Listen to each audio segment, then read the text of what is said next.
রোজার শুরু থেকে যেমন গরম তেমনি বৃষ্টির কারণে অনেকটাই মার্কেট বিমুখ ছিলেন ক্রেতারা, কিন্তু ঈদ এগিয়ে আসায় সকলেই ছুটছেন বিপণী বিতানে। আমি তো গ্রাউন্ড কিনছি, ড্রেসগুলো অনেক সুন্দর দেখলাম, অনেকগুলো ড্রেস দেখলাম, দামও ঠিক আছে।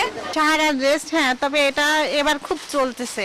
এই লেস চুমকি পুঁথি এইসব কিনতেছে আর কি। আগের ঈদের থেকে এবার বেশ ভালোই আছে ড্রেস, কিন্তু দামও ভালো। আমি একটা প্যান্ট কিনতে এসেছি, একটা শার্ট কিনতে এসেছি। এবারে নারীদের পোশাকের নামকরণ হয়েছে সিনেমা ও নায়ক নায়িকার নামে। এগুলোর মধ্যে হুররম, শিপন, পাগলু, ওয়ারা, সফট সিল্ক, সুতির থ্রি পিস ও নকশি কাঁথার ডিজাইনের চাহিদা বেশি। তরুণদের জন্য রয়েছে জিন্সের প্যান্ট, ওভার স্মার্ট, ফস্টার ও পাঞ্জাবি। খুব ভালো ভালো মাল আনছি, অন্তত ঢাকা এবং ইন্ডিয়া তাতে যাওয়া লাগবে না। আর এবারে বিশেষ করে দিল্লি বুটিক্স, বোম্বে বুটিক্সের কালেকশনগুলো বেশি চলতেছে। লেহেঙ্গা, তারপরে গাউন, হুররাম এই নামে আসলে ড্রেসগুলা বিক্রি হচ্ছে। সাহারা যে ড্রেস, এগুলো এখন সব হিট কালেকশন ঈদের জন্য আমরা আনছি। গরমের জন্য অনেক কাস্টমার আসতেছে না, বিকালের পর দেখা গেল যে কিছুটা হলেও ভিড় হবে অনেক। 15 রোজার পর দর্জি বাড়িতে কোনো নতুন অর্ডার নেওয়া হবে না, তাই এখানেও বেড়েছে ভিড়।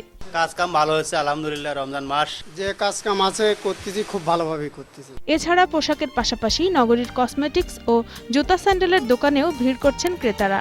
আমি আব্বু আম্মুর সাথে স্যান্ডেল কিনতে এসেছি। ঈদের কেনাকাটা নির্বিঘ্ন করতে জোরদার করা হয়েছে নিরাপত্তা ব্যবস্থা। Desk report, 21 television.